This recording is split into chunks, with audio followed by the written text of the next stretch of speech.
War isn't only fought with bullets, tanks and bombs. The real battlefield is the human mind.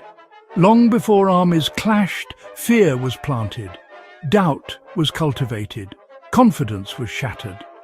In World War II, psychological warfare became a silent weapon, one that didn't just wound bodies, but rewired belief itself. And once belief collapses, defeat follows fast. This is where the scars of a global stormfront goes deeper than maps and dates. Because the most devastating scars of World War II weren't always visible. They lived inside the heads of soldiers, civilians, and entire nations. Psychological warfare in World War II wasn't accidental. It was engineered.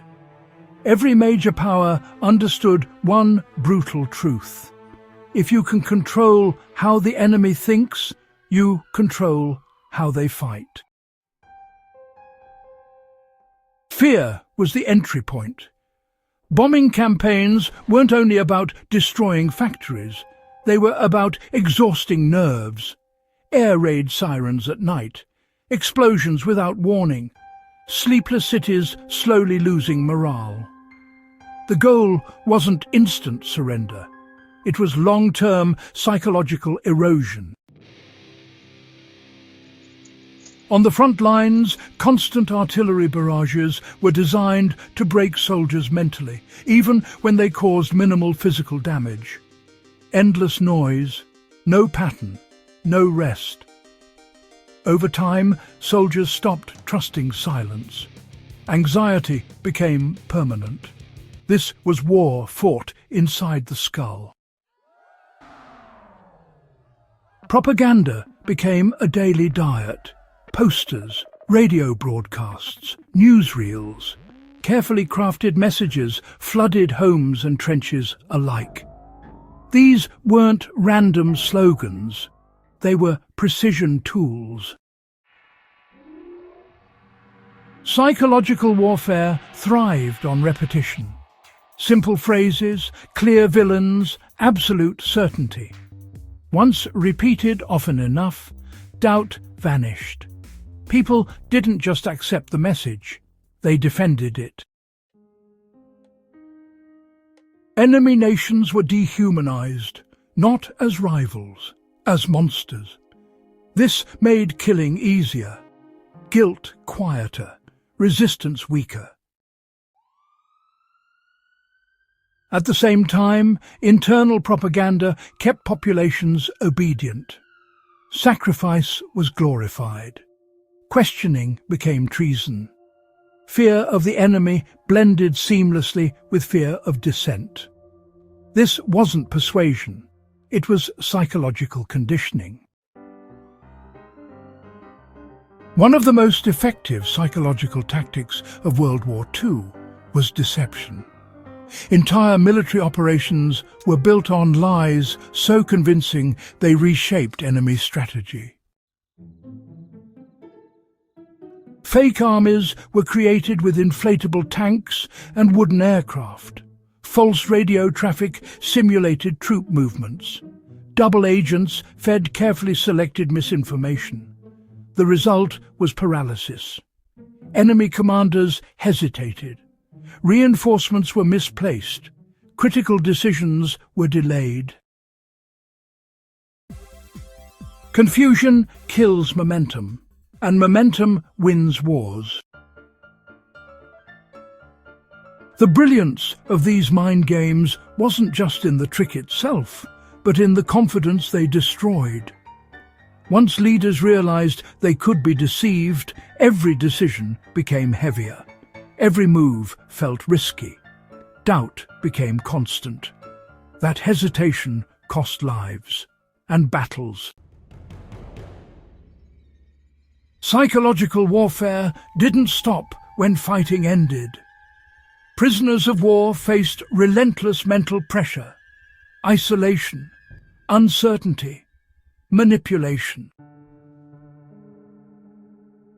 Captors understood that control doesn't always require violence. Removing information was often enough. Prisoners were kept unaware of the war's progress. Hope was rationed. Rumours were seeded intentionally. Some were told their countries had already lost. Others were promised safety in exchange for cooperation. The aim wasn't just intelligence gathering, it was psychological domination. Even survival became a mind game. Civilians were never spectators in World War II, they were targets. Leaflets were dropped over cities, warning of destruction. Sometimes accurate, sometimes exaggerated. The uncertainty was the point. Anxiety spread faster than truth. Blackout rules, rationing, constant alerts. Over time, daily life itself became a stress test. Governments knew that exhausted populations were easier to manage and less likely to resist. Psychological warfare turned entire nations into pressure cookers. Here's the uncomfortable truth. The mind games of World War II didn't disappear when the war ended. They evolved. Modern information warfare, disinformation campaigns, and psychological operations all trace their roots back to this era. The principles remain the same. Control perception. Amplify fear. Simplify reality. Repeat until resistance collapses. World War II proved that belief is a battlefield, and once you lose that battlefield, everything else follows. So, this is why understanding psychological warfare isn't just, about history. It's actually survival knowledge.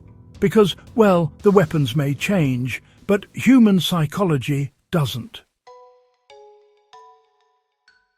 The greatest damage of psychological warfare wasn't immediate. It lingered, sometimes for years. Veterans returned home carrying invisible wounds. Civilians, too, lived with long-term anxiety. Entire societies struggled with trust, trauma, and, honestly, distorted memory. These scars shaped post-war politics, culture, and global relationships. Fear didn't end with surrender. It simply changed form. World War II taught the world a dangerous lesson. Winning the mind is often more powerful than winning the battlefield. And that lesson has never been forgotten.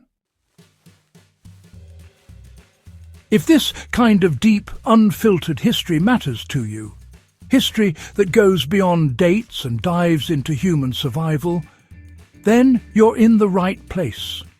Subscribe to the Scars of a Global Storm Fronts. Share this with someone who thinks war is only about weapons. And, well, stay with us, because the next scar we uncover may change how you see the world forever.